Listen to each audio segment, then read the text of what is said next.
of all, I'm going to say thank you to Anthony for a brilliant and very memorable speech. I can honestly say I've never met a more generous, kind, intelligent, handsome... Sorry, I can't read your handwriting. It's been 1,163 days since I proposed to Naz, and in that time we tried and failed to get married 3 times. But despite all the signs the universe has thrown at her to tell her that she could do better, we've finally done it, and it gives me great pleasure to thank you all for coming on behalf of myself and my new wife. Thank you. At least now the baby won't be born a bastard. So, the purpose of the Groom speech is to go around thanking everybody who's been involved in creating such a special day for Nats and myself. So let me start with the obvious. As you all know, we were originally going to get married at Ripley Castle in Harrogate. We had organised a massive day filled with all sorts of different entertainment, surprises, games going off, and we invited absolutely everybody that we knew to come and join us. After being forced to repeatedly postpone the wedding, we decided just to start again from scratch, come here to Barlow Woodseats Hall and organise just a much more intimate and special day with just our family and our closest friends.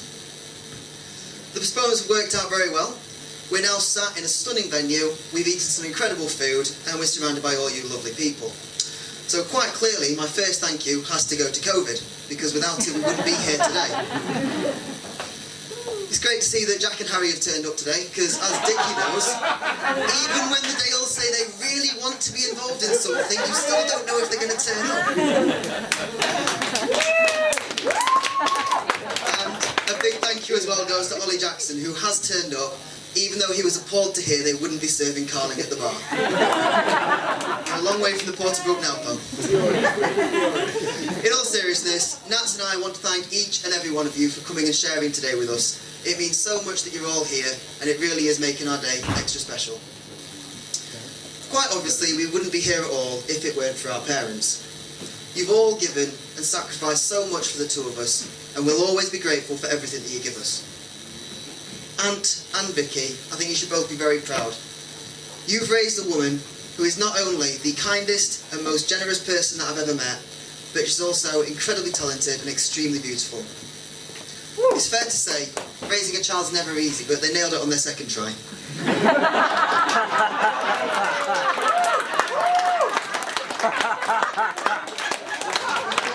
I know my parents think the world of Nats. When I decided to propose and I went to buy a ring, they were the first people that I told. You were both so supportive and helpful, just like you have been throughout every step of my life. So I want to say thank you to both of you for always being there for me and for making me into the man that I am today. It's fair to say raising a child's never easy, but they nailed it on their second try.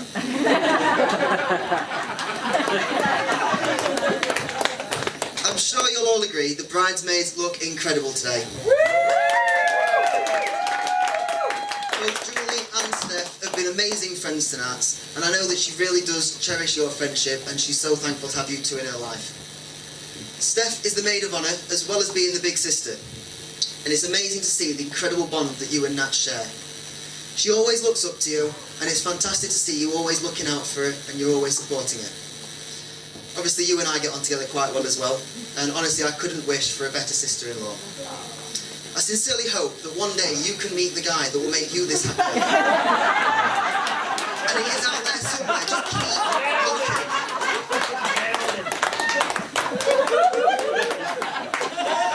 It is wonderful to be able to share today with so many of our friends and family, but there's a few people who we would have loved to be here who sadly can't be.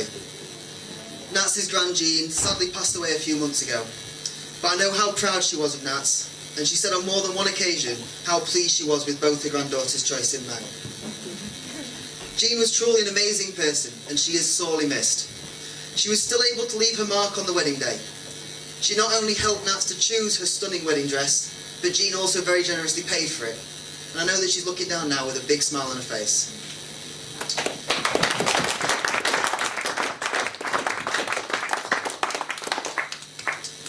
And then of course there's Duds.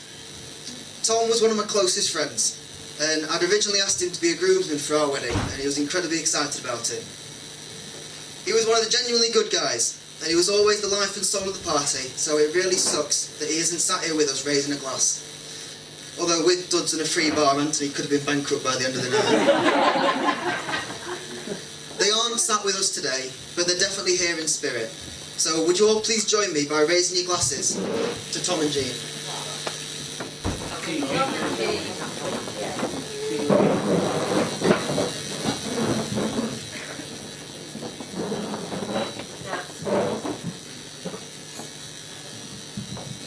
Sit if you want. Even though Tom isn't sat with us today, it's meant so much to myself and to Nat to have his eldest daughter Lila as one of our flower girls, alongside Chloe.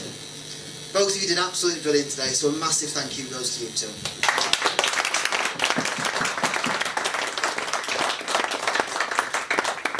And now my bride.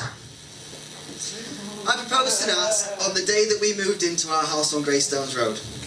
I planned out all sorts of romantic things that I wanted to say to her, but she wouldn't let me say more than 3 words without jumping in, which made the whole proposal rather difficult.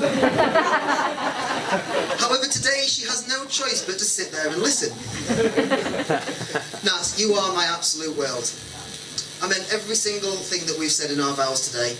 I would do absolutely anything to make you smile, and I promise to keep trying to make you chuckle for the rest of our life. You're the only girl that I've ever loved, and I'm honestly so happy that I can finally call you my ex-girlfriend. I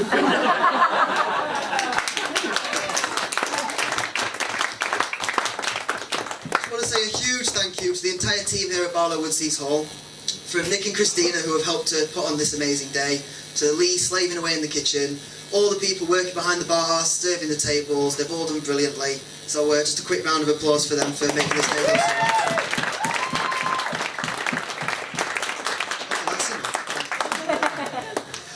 Last but by no means least, the best man, Mr. Richard Tillery. We've known each other for almost 20 years, and he's always been there when I've needed him. He's been absolutely brilliant as my best man, so I want to thank him for everything he's done to help today run so smoothly. He also organised an amazing stag do. It's not an easy task to organise an event for a large group of people, but I absolutely loved it. It was a great time away with a brilliant mixture of people made up of my family, my future family, my friends and Ali.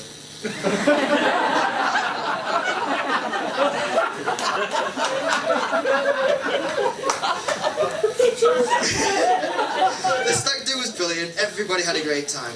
We managed to learn sword fighting and nobody got stabbed, and we had a great night out, and nobody got abducted by Eastern Europeans. Just. Right, now that I've been overly nice about him and thanked him for everything, let's hand over to him so he can talk about what a wonderful bloke I am and give you loads of stories that I'm sure aren't embarrassing to me in any way. But before I let him crack on, let me just say thank you all again just for coming and making today so special for us all. And if I may, I'd like to end with a toast. If you'd asked me yesterday what the best day of my life was, I'd have said the day we got our cat Rambo back when he'd been missing for 6 months. If you asked me the same question today, I'd give you the same answer, but it's a close second.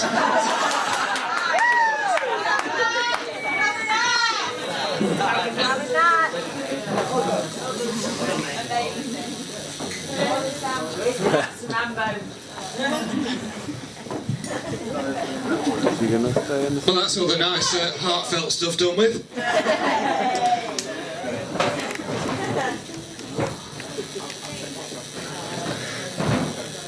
I'm ever so sorry on the front row, just close your ears. There comes a point in every man's life when they meet their one true love, their soulmate, the one that's going to love and know them for the rest of their life. Unfortunately, the venue don't allow cats, so Rambo's had to stay home today. Sam's called me his best friend for over half his life now, and despite my best efforts, I still haven't managed to get him to stop. For those of you that don't know me, my name's either Richard or Dickie, depending on whether or not Sam introduced us. When Sam asked me to be his best man, I was honoured, privileged and grateful, but most of all relieved.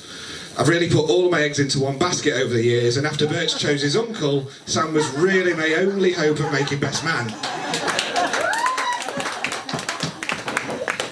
I can't pretend to be overly surprised though.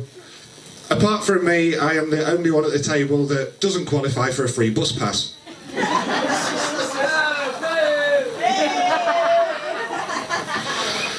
I'm so happy to finally be celebrating today with Sam and Natalie. As we all know, the past 2 years have made life difficult for today to go ahead. If you'd have told me the engagement party that the wedding would be delayed due to a virus, I would have thought you were talking about something Sam caught on the stag do. I think all of us here today will agree that Natalie looks absolutely stunning.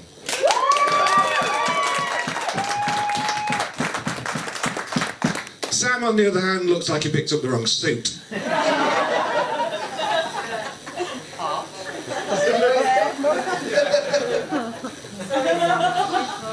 I'd like to thank the bridesmaids for all of their help today with the preparations, especially making sure all the locks were in place last night so Natalie couldn't do a runner. Even though she tried this morning.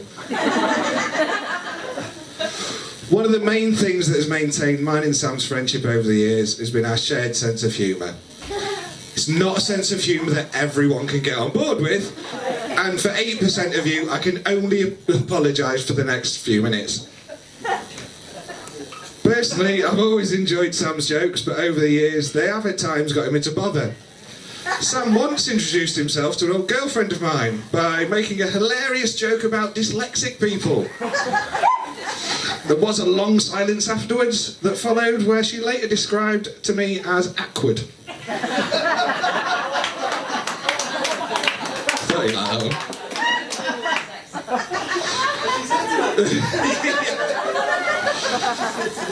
Me and Sam first met at church youth club that we both went to for a few years, and a lot of people are surprised by that. I'm never really sure why they're surprised. After all, we were teenage boys, it was full of naive teenage girls, so at the time it seemed pretty good. Like most teenage boys, Sam has tried his hand at a lot of different sports and hobbies growing up. For example, he's always been a big fan of driving fast cars, but over the years... But over the years, he's grown out of having a few beers before getting behind the wheel. Most people here will know that one of Sam's greatest loves in life is football. Unfortunately, he's not been able to play his role as goalkeeper recently because he's injured his shoulder after a night completing one of his other favourite hobbies, going out with lads and getting absolutely wasted. By the way, the team that you played for on a Tuesday, mate, also wanted me to say good luck, Natalie. Apparently he's useless in most positions, but I'm sure he'll put all of his effort in tonight's performance.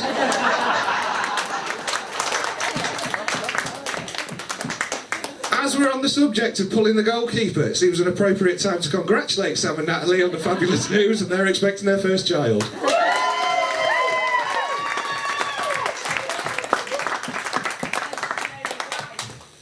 Ordinarily at this point, I would make a joke about wishing Natalie good luck raising 2 children, but I'm not going to do that.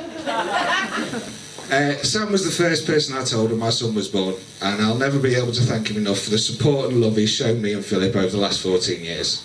You're both going to make amazing parents, and I wish all 3 of you all the love in the world.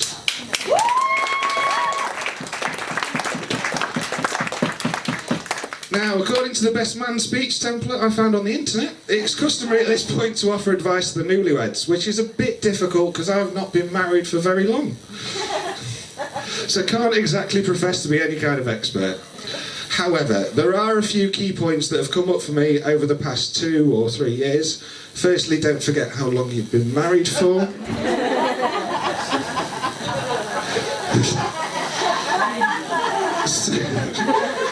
Secondly, don't introduce Natalie to people as your first wife. I'm reliably informed it is not as funny as you think it is.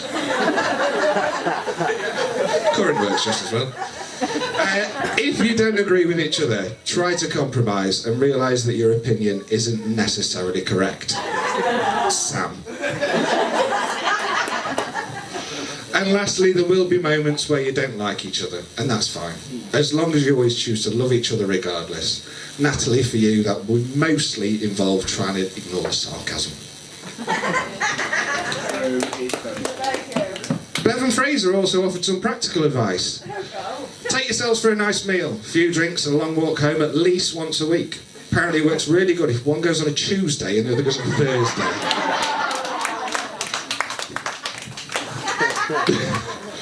Natalie, you look wonderful as always, and you definitely accomplished the role of Sam's better half. Yay! When you first met, Sam quite rightly did a lot of chasing, and it certainly paid off. Today's been a wonderful day, and it marks the start of an exciting new chapter in your lives. Soon you'll be moving into your new house and have a new addition to your family. I can't wait to see what happens next for you both. Ladies and gentlemen, please raise a glass to the bride and groom, Sam and Nat.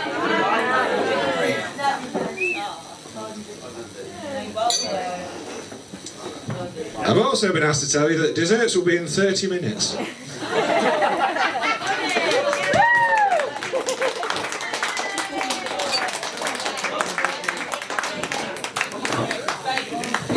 Has anyone lost a ring, by the way? And it's not Natalie, before anyone makes that joke. We actually have found a ring. I think Chloe's got it. Oh, have you? Is it that one? Yeah, you know that's right. Oh, 20 quid! 50 quid! 50 quid! I've sorted that then. Sorry. I feel like we should. Yeah, we should.